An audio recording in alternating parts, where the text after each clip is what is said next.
morning. It is Saturday morning, November 1st. It's getting a little colder out, but not too bad so far. But I like the cold, so it's a good time of year. This morning, I am headed to change out a storm door handle that is currently broken. So I believe I have the correct replacement part for it. Based on my use of ChatGPT and some pictures, it narrowed down the right part for me to get. So we'll see if that actually works or not. And then I have another storm door job today. This one is a storm door replacement. The actual door is not coming in until next week. However, when I was looking at the this is probably gonna be a horrible video with the sun. But anyways, when I was looking at the job, I think the rails for the existing storm door are actually behind the brick mold, and so as opposed to showing up with the new door and figuring it out then in real time and potentially having the wrong size door, or just getting in a little more than I wanted to for that particular day, I had some time today, and so I'm going to go over and kind of see what's going on. When I was first there, the hinge side rail, there's typically some screws that you can see where the rail was attached. I couldn't find any screws that were visible, and so based on what I'm thinking it's behind the hinge side brick mold. So may have to remove that to see what's going on. Really don't want to replace any of the molding around the door, but I guess we will find out what is going on when I get there. So those are the two things on the agenda for today. If time permits, after that I'm going to head home and probably swing by Home Depot and rent a log splitter, finish the rest of the splitting I have. It's late this year, so hopefully I've got enough for the heating season. My goal is to get 2 years ahead, so I'm never like in a position where I'm trying to constantly split just for the upcoming heating season. But yeah, we have some friends coming over later today for dinner, so depending on what time I get back, I'll either do the log splitting or some car work on my wife's car. So I'll show you the door hinge. I'm sorry, the door handle replacement when I get there. All right, just got here. This is hopefully the right replacement. So I think I'll take my trusty multi-bit ratcheting Milwaukee screwdriver, and hopefully that's the only tool I need, but probably not.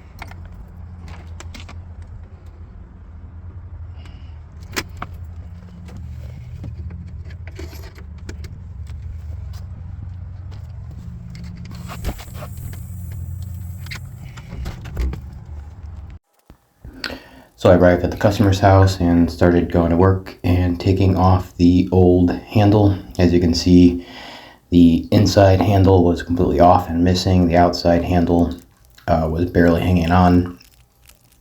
It looked like the replacement part I got worked. The two holes, the screw holes lined up, so that was good. So I started installing it. I'll talk about it a little later, but there were a couple different components because this is a universal kit, and I ended up putting the correct screws on but the incorrect spindle, so I had to swap that out later, but ended up putting it on before I noticed. So kept going to work.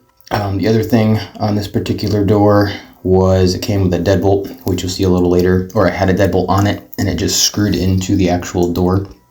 That ended up warping over time and just hanging, so I'll have to go back and either put fatter screws in or put some toothpicks and some adhesive. Anyways, I ended up needing the 2 additional spacers that came with this kit and the 5 or 6 spacers that were already on the latch. So thank goodness the previous latch had those amount of spacers, because I didn't have any extra, and I needed all 6 or 7 to make it work for this application. Yeah, so over here, that deadbolt I was talking about had some spray foam all around it to seal it, it looks like, but it was pretty sloppy and bleeding out everywhere. So clean it up so it fit the profile, and I'll come back and secure it later. And that pretty much wrapped up this project. Alright, so that job wasn't too bad. Not sure if you're able to see it all from the video, but took about 17 minutes. I did it in real time, the video that is, so that you just get a sense of how long things take, at least at my skill. So, to be honest, after I did it, I went back to the truck and just read the directions just to make sure, because there was multiple sets of screws for different door thicknesses. I just did what felt right. But ultimately there were 2 size spindles and multiple size screws to attach both sides of the door handle. I ended up putting the correct screws in, but the incorrect spindle size. And so what was happening was, when I was tightening the screws down, it was pulling in the latch, and so it wasn't really exposed or you know, wide enough to catch the latch handle on the door frame. And so I ended up having to keep them a little loose so that there was sufficient meat on the latch to catch the latch bracket on the door frame. So I was like, that doesn't really feel right. So I just went back, and then it gave some specifications for different thicknesses of the doors, and so that was pretty easy. So I undid the 2 screws, swapped out to the shorter spindle, and I was able to tighten down both sides of the handle much tighter, and it didn't do anything with the latch. And so that works perfectly well now. So I guess note to self, read the directions, because a lot of these kits are universal, so you just want to make sure you're doing the right components for the right job or for the right door that you have in this case. The other thing that this customer had was this little deadbolt that they installed on the storm door. Just a simple mechanism, and all they did was I'm not sure how else you would install it, but they just screwed these screws directly into the door, and so those have warped over time, and the hole has become bigger, and these screws are not catching. So I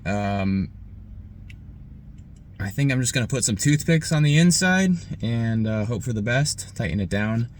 Honestly, storm doors in general don't do much for theft. If someone really wanted to yank this open, they really could. There's not a lot of meat holding these doors onto the frame. So I'll come back at some point, put a couple toothpicks in, and hopefully drive these in, maybe put some adhesive of some kind, sandwich it in, so that way it's secure on the door.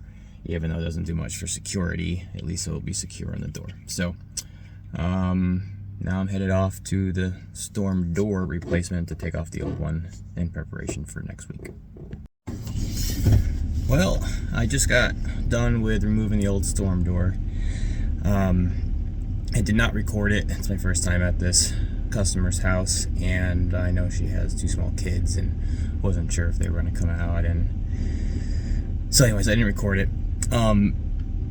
Turns out, again, experience would probably go a long way on this, but there is a thin, I wouldn't really call it weather stripping, but a small cover, slide cover that goes over where you screw in the rails into the door frame. There's a little channel, and you put a cover over it that slides right in to cover the screws. Now, it's been there for so long, it looked literally like one piece. It was pretty solid and didn't give any indication that that's where it was screwed in. So I started taking off the door from the hinges and then exposing just the rails, and then I started using my pry bar trying to see how it was attached because I couldn't see the screws. And then I was like, well, let me just, maybe it's drilled right through with the brick mold. I have no idea. So I started taking my trim extraction tool and going behind the brick mold, and I was like, oh man, I really don't want to remove all this brick mold because that seems like kind of careless. And so I took the pry bar one more time and gave a good crank on the rail, the hinge side, and it popped. One of the screws on the bottom, it popped right through the hole on the rail, and so I was able to see that there was a screw going from the rail into the brick mold. So obviously the brick mold was, or the rail was on top of the brick mold. So then I realized it was just the screws were covered. So it became pretty easy after that. Refining my measurements, and the only thing that I'm not too sure about is the overall length. If I measure from the sill to the top of the brick mold, it's a consistent measurement. And if I measure from right underneath the brick, right underneath the sill, it's all out of whack. So I'm hoping I'll bring some weather stripping with me when I go for the install, and if there's any gaps, we should be good. So I'll go back. I'm going to go to the dump now, empty the old door from the back of the truck, and then confirm my measurements while I'm at home, and then take it from there. Fortunately, my jobs went according to plan today, and so I was able to rent the splitter and do some chores and get this pile of wood split, which is good. Got most of the pile done. What's left is just some small branches that I'll organize and either burn outside or use as kindling. But I was happy to have the rest of the day to do this. And now I'm ready to get another load of wood for next winter. Oh, and a side note, you have to turn it on, the little switch. I'll notice that in a couple minutes.